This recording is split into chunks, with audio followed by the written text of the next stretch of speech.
Welcome to This Week in Surgery Centers. If you're in the ASC industry, then you're in the right place.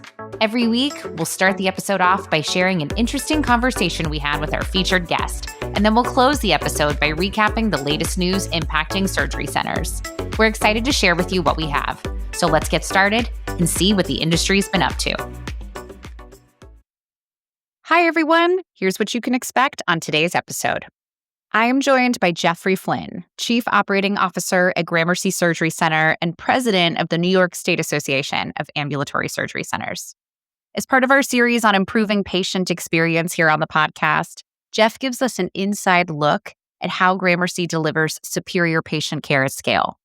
With strategies like training every team member to be a patient advocate and even empowering nurses to call a case if something feels off, Jeff shares some incredible insights into what it means to create a patient-first culture. We also get into what's changing on the ASC scene in New York with the state conference coming up in October in Albany. From expanding access to care, to more cardiac procedures moving outpatient, to securing a seat on the Public Health Council, our listeners will get the inside scoop on some of the biggest news coming out of the state before you hear it in New York. Then in our industry news segment, we're going to talk about why anesthesia providers are increasingly choosing ASCs over the hospital setting, what CMS's proposed 2.6% payment update and expanded list of covered procedures mean for industry growth, ASCA's latest EHR adoption stats from their July 60-second survey, and a nationwide New Zealand study using AI to speed up stroke imaging. I hope you enjoy the episode, and here's what's going on this week in surgery centers.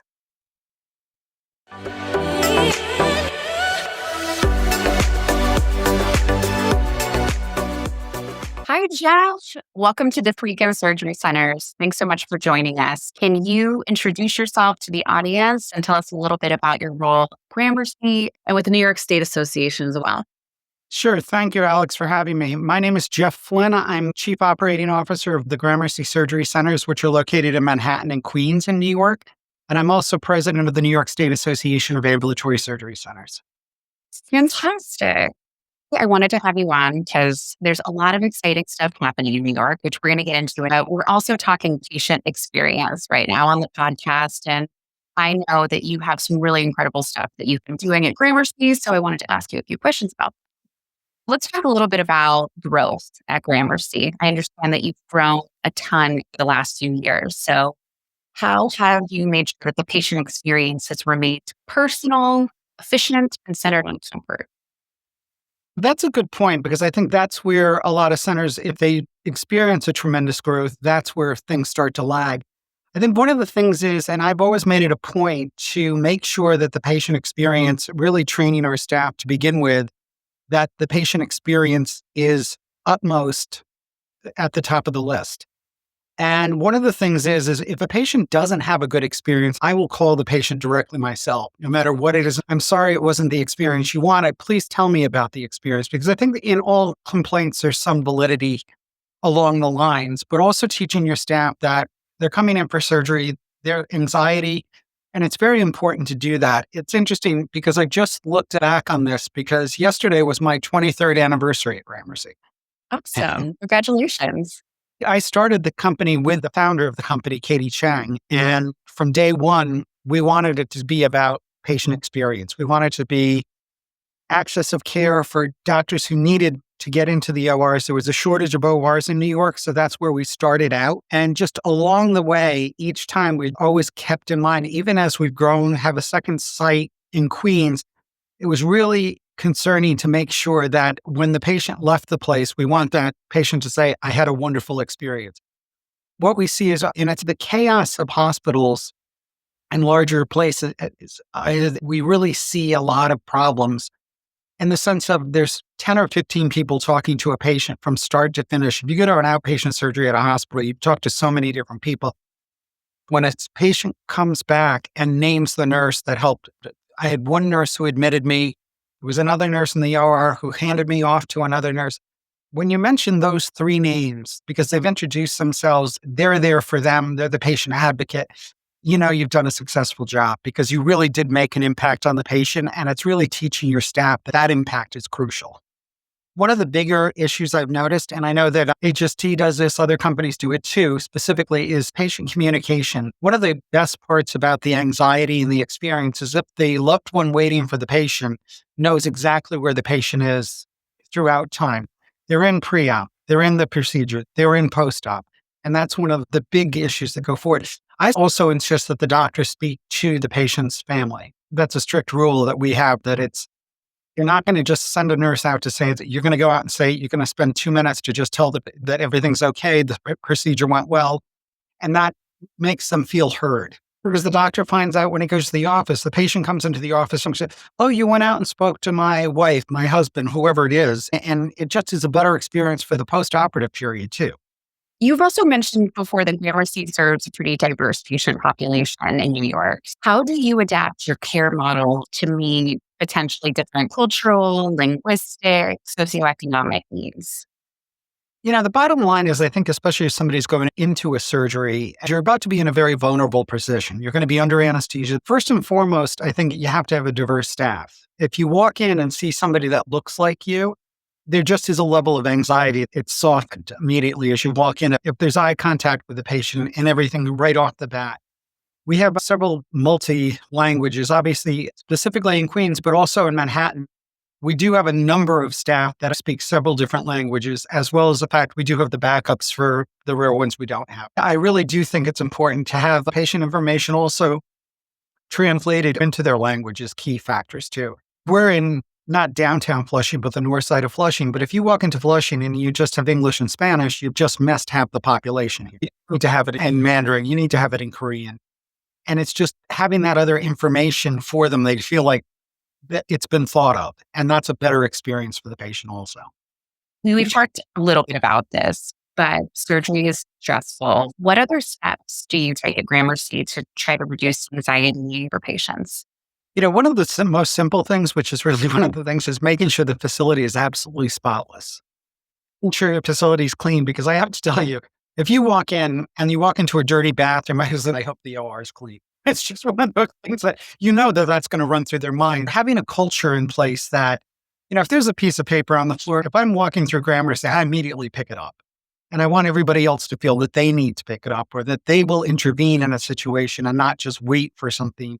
I often do like spot checks and kind of walk through. If you walk into the doctor's lounge and the garbage is filled at 10 in the morning, that's only going to get worse. Make sure they take it out. We have our maintenance staff on walkie-talkies, but it's also crucial that they understand they're responsible for delivering a very big part of the patient experience, because a clean facility is going to ease the patient's mind. I have an excellent front desk staff in my Manhattan center, and I do a lot of development too, so I'm not always there.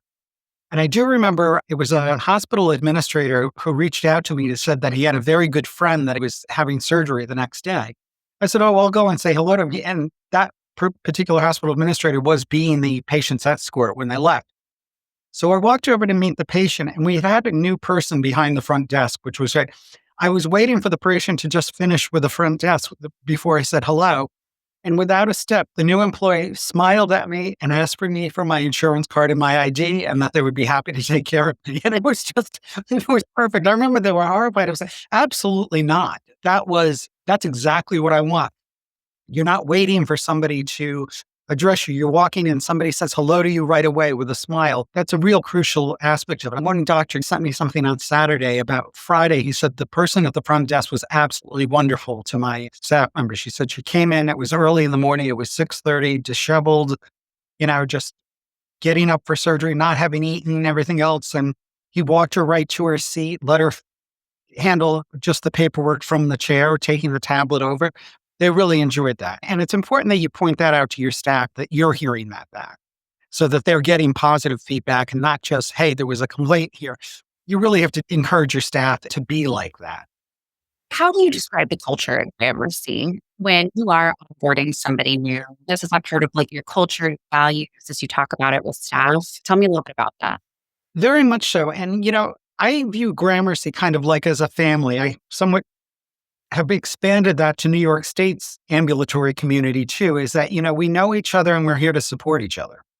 And one of the things is, if there's an issue, let's talk about it. Let's get it out there. I'll support you in whatever the case may be because you're there supporting my center. You're there actually right there. You're the one who's going to make sure the patient experience is good. But you're also going to tell me if something's a little awry. At Gramercy, when an anesthesiologist calls to cancel a case or a surgeon calls to cancel a case, I've done something different. I think it's protecting the center and protecting the patient. The nurse is there to be the patient's advocate. A circulating nurse can call a case at Gramercy. And if something's just wrong, if it's like, I think this patient really did eat, and I'm telling you right now, they're saying they didn't, but whatever the case may be, that's the case. It was funny. It was somebody walked in and they had a water bottle and they were drinking from the water bottle. And it was like, yeah, you're not going to have surgery. I wasn't drinking from the water bottle. It was like, it's on our camera. I'm sorry. But I went and handled that with the patient. I didn't put them in that situation. But they have to realize, and the staff really has to feel that they're going to be supported and that everybody on that team is so crucial to get everything done. So we don't put people in particular categories at Gramercy. It's all one big group because everybody's part is crucial to deliver the product, superior patient care. Absolutely. How does Gramercy ensure continuity of care once your patients leave? It's making sure that we've set up everything, and they do have the doctor's information. They have everything set up. And also we do a follow-up call. And one of the things we've done with that is with our pre-op and post-op calls, we actually have New York State licensed nurses, but they're not on site because they're able to call the patient off hours. The patient's at work the day before, they missed the call, they're calling back up. So these nurses are able to call like at 6 o'clock or 7 o'clock. How was your experience yesterday at Gramercy? And we do follow up very carefully. If there's any complaints on anything, the patient will be hearing directly from me. I will drop everything and make sure the patient hears because I want to know what exactly occurred that made it happen. I had a wonderful experience. One of my maintenance people saw a woman with having cataract surgery walking in with a cane. He saw that she was a bit unsteady, introduced himself as one of the employees of Gramercy and proceeded to assist her in the room. And she just was absolutely stunned. She said, oh, he saw me outside and he immediately helped me right in here. And it was just a nice experience to hear that he realized that that was part of our whole experience. And even though patient care isn't his issue, making sure the patient was safe and brought in was. I like the fact that they all felt that way to jump in that need. And his comment to me is, well, I have a mother and I would want to know she was treated well. He just dismissed it as he walked away, but it was wonderful to hear that was actually happening. And as I say afterwards, we also contact the doctor if there is some issue that the patient was dissatisfied with, or if the issue is that they're unsure of something. I mean, you give them the discharge instructions, you give the escort the instructions, because patient coming out of anesthesia, very often, well, nobody told me what the discharge instructions are, but you're holding them in place. That's just a common thing. But I mean, just to get as many points out as to what their immediate post-op care will be, and to know that we know that a follow-up post-operative appointment has been made. So we keep to that too. Well, that's incredible, Jeff. Thank you so much for sharing what you're doing at Gramercy. But you have another role, and that is as head of the New York State Association of Ambulatory Surgery Centers. And I understand there's a ton of exciting stuff going on in New York right now that is going to be talked about at your upcoming conference in October as we ramp up to that event. I wanted to kind of get a preview of what people are going to learn. So tell me a little bit about your role there and the kind of advocacy work that you've been doing lately. Well, it's interesting. It went back several years ago. Back in 2017, the downstate surgery centers just didn't feel like we were participating. And the state association at the time, I want to say it was 30 surgery centers in it. And they would hold the meetings upstate consistently. They held it in Cooperstown. And for people around the country who don't realize, Cooperstown is 80 miles off the nearest highway. In that part of New York, it's just really remote to get to. And then we saw that there was a board of 5, but that there was one seat for Westchester South. And we made up 84% of the surgery centers. And so we challenged it by holding a downstate ambulatory surgery center meeting.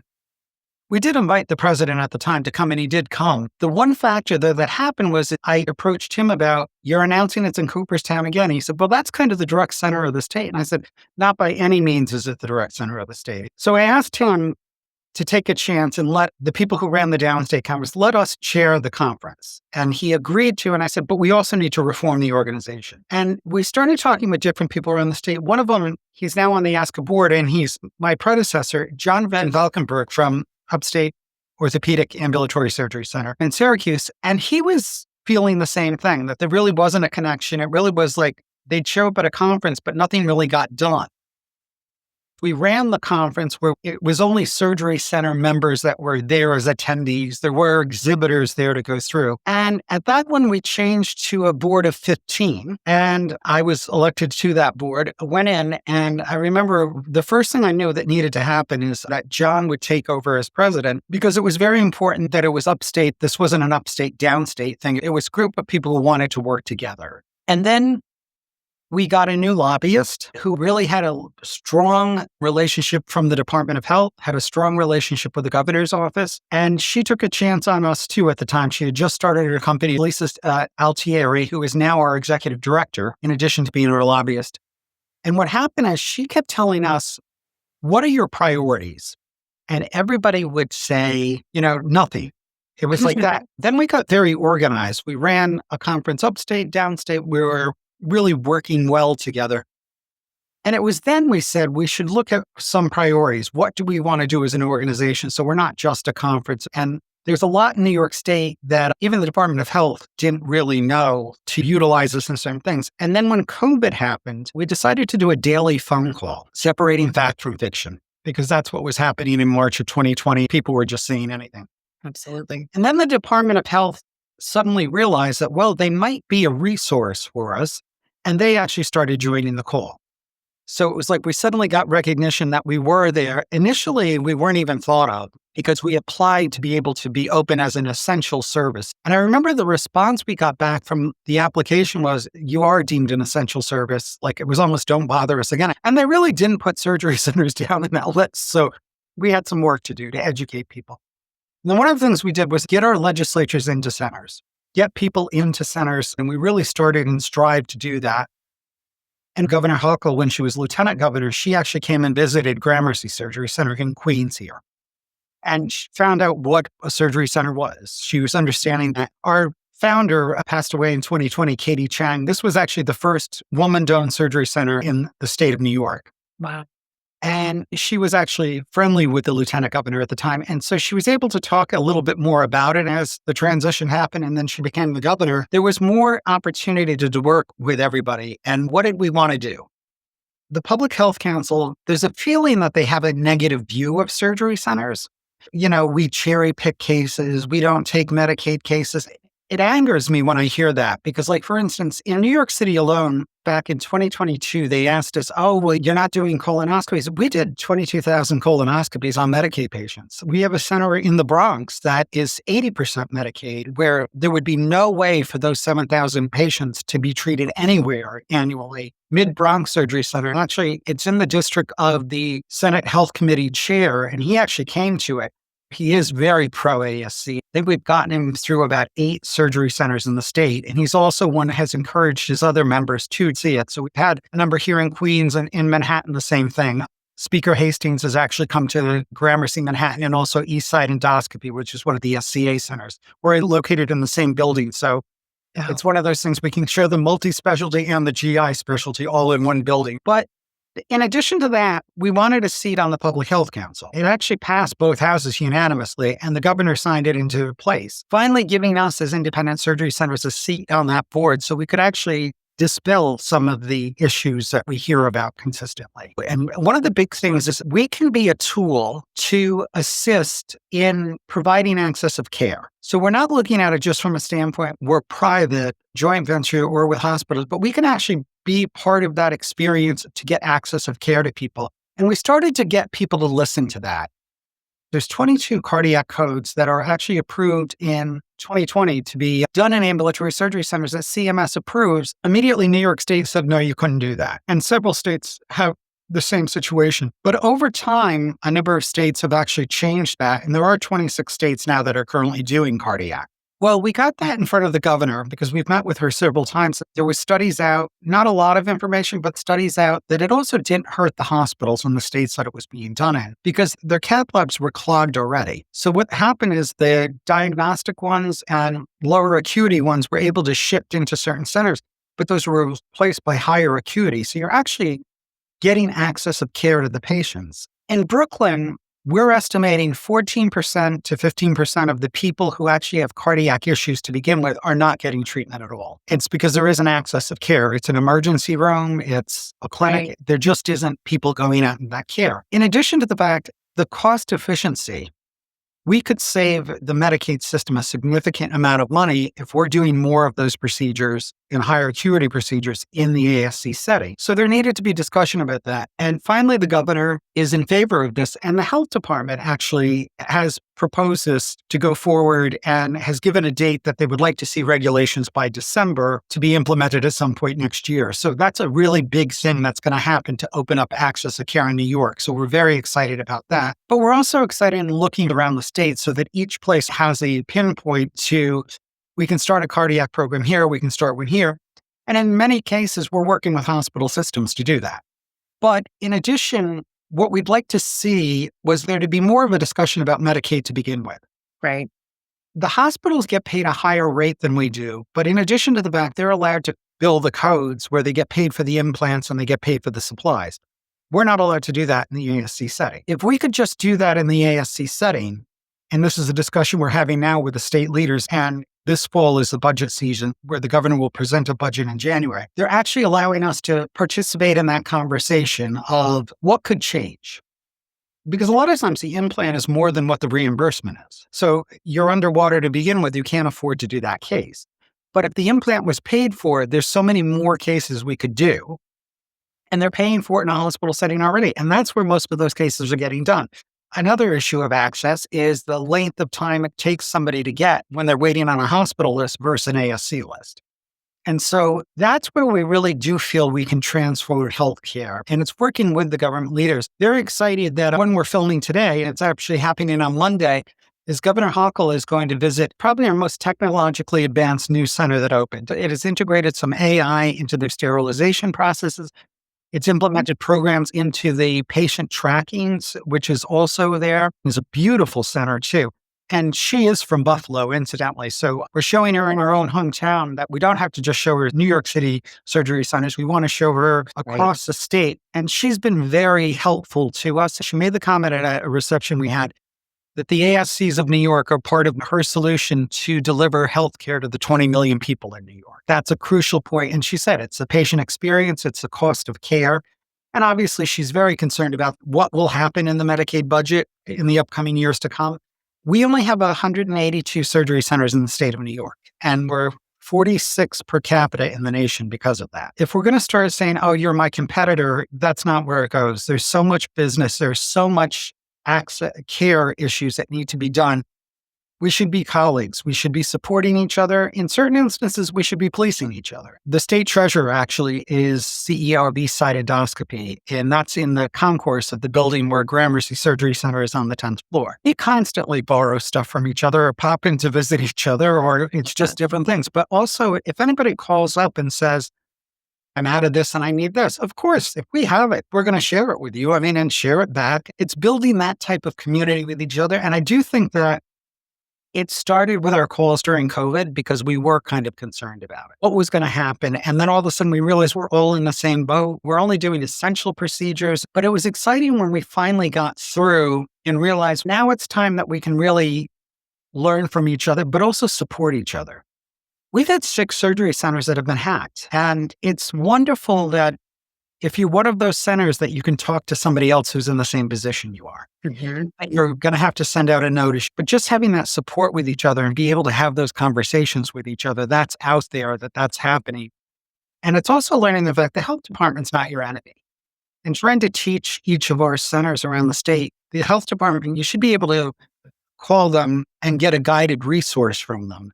Can I do this? Can I do this? I'm not sure what the situation is.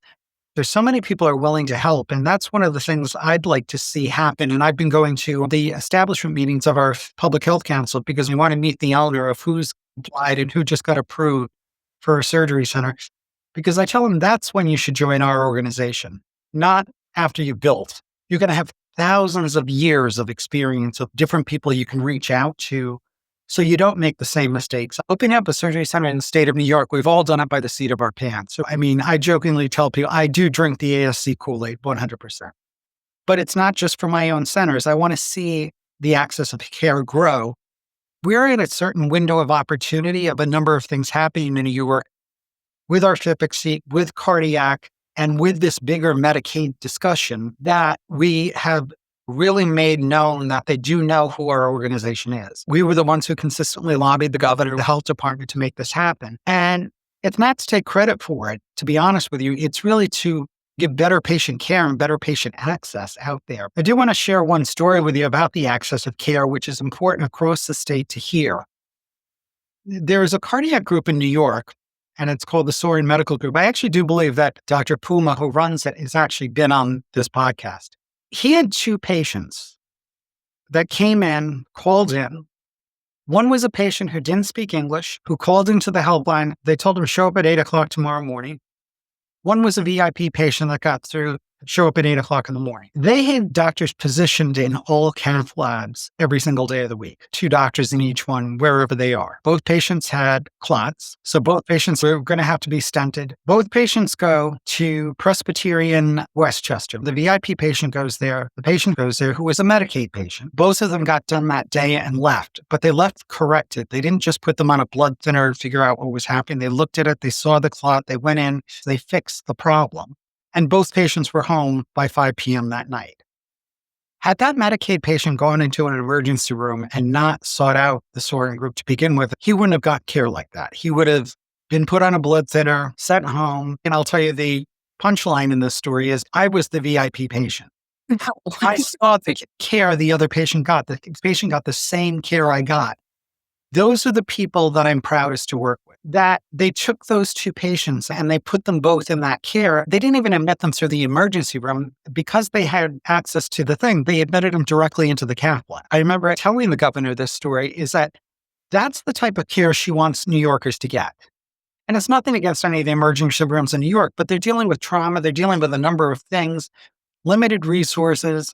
They're diagnosing, then, well, we're going to refer it to this doctor or that doctor. And that's where we could be part of the solution. And I think in New York State, we have to work together to be part of that solution. That's why I've been trying to get a number of the owners very actively involved. And we'll have more owners at this conference than have ever been before, because now they are very interested in knowing that that conversation is going to happen. But engaging expectations, we have to be smart about those conversations. We need to show where we can save the state money, but can afford to do these cases. And it's so important for this conference coming up. 90% of the people at this conference, it's going to be the only conference they go to all year. So we're a tight-knit community, but people live in their own silos because, you're not looking for something new unless it breaks, or a doctor asking for something new or a service. Your day is filled. This conference is an opportunity for exhibitors to really start relationships, but also understand what products that are out there. This is what you should be using. This is something that might be an alternative to you. One of the biggest concerns I have, and New York did not make this easy, is we initially were exempt if your software systems did not go with the RIOS, the healthcare exchange program. But we saw that was going to be a problem back in 2021. And we got roasted by a deputy commissioner who just was saying, I can't believe, because 40% of our centers are still on paper.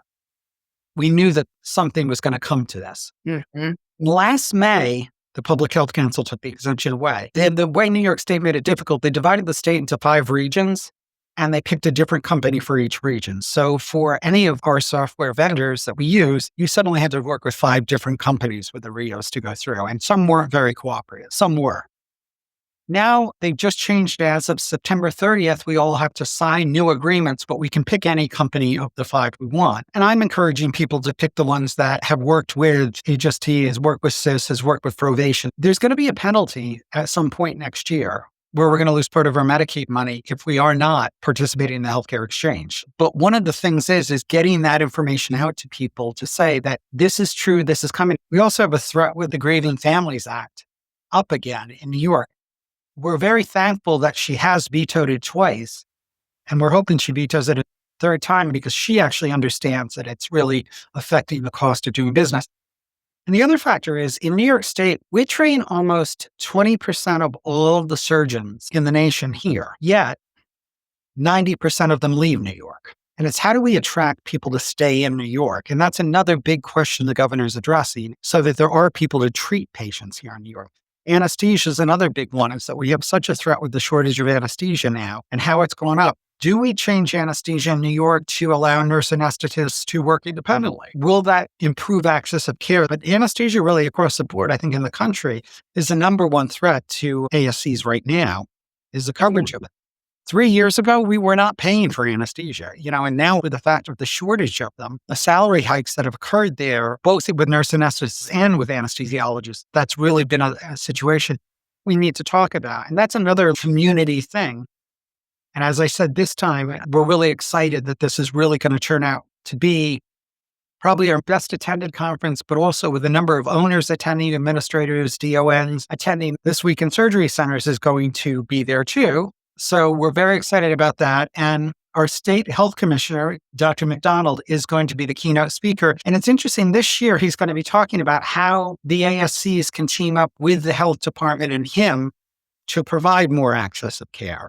We need another 75 surgery centers in the state of New York to properly give care to everybody. So how do we make that happen? And the way we make it happen is if we're cultivating and supporting each other.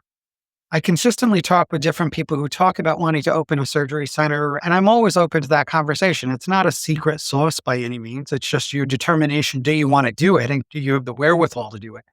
But it's also, you don't want to see somebody fail. You want to see everything go well. A black mark is a black mark on all of us, just because we're not known as much in the industry. And that's where we need to really promote ourselves.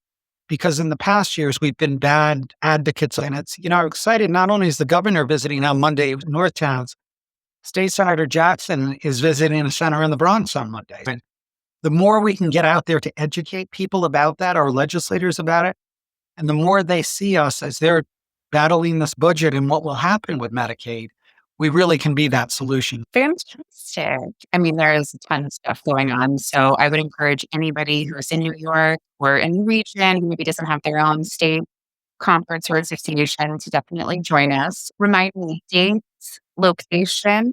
In Albany, the capital, which is easy access airport, trains go straight there. It's at the Desmond, October 6th to 8th. And actually, it's interesting you say that. Vermont only has 2 surgery centers, and we've told them to join us until they have more to make their own association. So we've welcomed them. And some of the ones in Western Massachusetts join us also. Oh, that's fantastic. So I'm personally very excited to attend, and I encourage anybody who's listening who's interested in hearing these updates, learning more about how to build a strong relationship between your association, your centers, and your legislative team that is there to help you. It's a partnership. So you're doing a phenomenal job, and I'm really excited to hear more. I have one final question for you, something that we do with our guests every week. But if you were to give our listeners one piece of advice that they could use to go out and improve their surgery centers this week, what would it be? I will tell you, go through your own center as a patient. And if you do it, and maybe just doing it virtually, but go through, look at the whole care in your center itself. And if you can walk out of there saying, I'm really proud of what I just saw, and you're doing a great job. But more importantly, if you find a lapse in it, don't get angry at that lapse. It's a point of education. It's a chance for learning. It's something that we haven't encouraged a particular person to know that. That would be the one thing I would tell you to do in that situation to improve your center. But the other aspect is, because we are a big community, and I have to say this from the state association standpoint, join your state associations, because the networking, and it's not just the officers, it's the networking of the people you meet at these different conferences. You want to be able to call somebody who lives your life and get advice from that person, get a different perspective. And I've been so fortunate to have that opportunity because of the state association. But I really hope that people feel the need to jump out and do that. It's often I have conversations with people and it was like, I never thought of it that way. I remember sitting down with a board member And the board member said to me, we're not the charm job we once were. We're doing higher acuity procedures. This isn't that we're just doing a simple 7 to 3. We walk out the door, don't think of it till the next day. Those are the surgery centers of the 90s. So in understanding that your nurses, your nursing directors and stuff have to go through much more, the job's more stressful than it was 25 years ago. And it's important that we as the operators of surgery centers understand that and really understand what your staff facing, but more importantly, what is your patient facing. I remember when that person said that to me, I was just so stunned. It's not the easy job that it once was. You're doing joint replacements. We're doing laparoscopic sleeves, laparoscopic general surgeries. And we need to recognize that. And that was really eye-opening when that person said that to me. She was absolutely right. Amazing. Thanks for spending time with us. Lots of exciting stuff going on. So thanks again, Jeff. I appreciate it. Thank you, Alex. And we look forward to seeing you in October.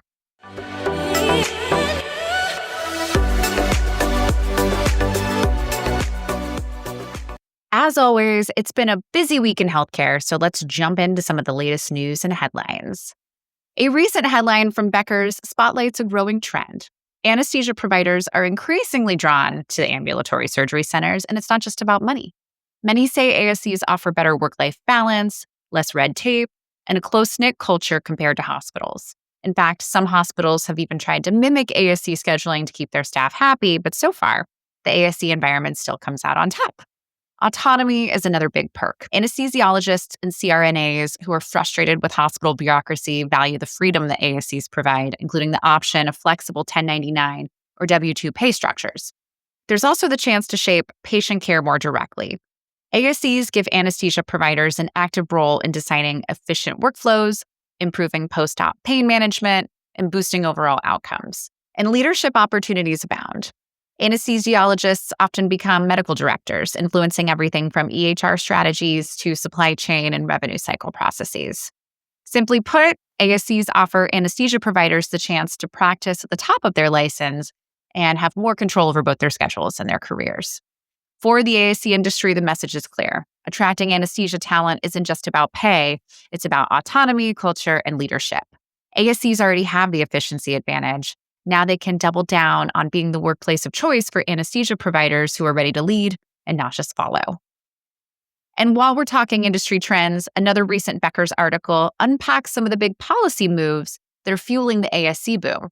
As you know, in fact, we discussed it right here on the podcast, back on July 15th, CMS proposed a 2.6% payment bump for 2026 and rolled out a plan to shift hundreds of procedures off the inpatient-only list. We're talking about 285 musculoskeletal services over 3 years, plus another 276 procedures that could be added to the ASC list as the criteria becomes advisory instead of mandatory. All told, that's more than 500 new procedures potentially headed to ASCs. State-level deregulation is also fueling expansion. The rollback of certificate of need laws is removing barriers to entry and expansion for ASCs, making it easier to build and operate new centers. For ASC leaders, the growing scope of ASC-covered care and looser state regulations means it's time to gear up. In short, ASCs are poised to become the go-to setting for more complex procedures as long as leaders seize the policy momentum to scale up fast. In other news, ASCA recently released the results of their July 60-second survey, showing that 76% of ambulatory surgery centers now use electronic health records, a record high since ASCA began tracking in 2021. That's up from 64% in 2023 and 55% in 2021, marking a 36% jump in just 4 years. The survey included 280 ASCs across 42 states, offering a broad snapshot of adoption trends. EHR use is strongest amongst physician-owned centers, where adoption reaches 82% compared to 72% for joint ventures and 71% for hospital-affiliated ASCs. Among users, 76% would recommend their system to others, citing better data gathering as the top benefit at 87%, followed closely by improved efficiency at 85%. Of the centers still using paper records, 68% say they'll stay that way until forced to change, with cost cited as the main barrier to switching. The message here is clear. Digital adoption is accelerating, and EHRs are delivering on efficiency and data access. As ASCs look to scale and streamline operations, EHR integration is moving from nice to have to must have for staying competitive in a data-driven healthcare environment. Our final story is a real feel-good one coming out of New Zealand, where cutting-edge technology is teaming up with healthcare to save lives. A new nationwide study is testing whether AI can help doctors diagnose and treat strokes faster, and the potential impact is huge. We're talking hundreds more patients getting timely care each year and closing critical health gaps in rural and underserved communities. A partnership between Nico Lab, Health New Zealand, and the University of Otago is rolling out Stroke Viewer, an AI tool designed to speed up stroke imaging reads across as many as 36 hospitals. This national study will compare treatment times before and after AI implementation to measure its impact. Early estimates suggest that faster AI-assisted scans could enable treatment for 850 more stroke patients annually, potentially saving $5 million in healthcare costs and up to $40 million in societal benefits each year. The study also focuses on equity, ensuring that rural and Maori populations, who are often underserved in stroke care, see real improvements. Researchers hope that this will become one of the largest evaluations of AI in acute stroke care and a model for integrating AI into emergency services worldwide. And that officially wraps up this week's podcast. Thank you, as always, for spending a few minutes of your week with us. If you enjoyed our episode today, please consider leaving us a rating or a review on your favorite podcast platform, and be sure to join us next time on This Week in Surgery Centers. We'll see you soon.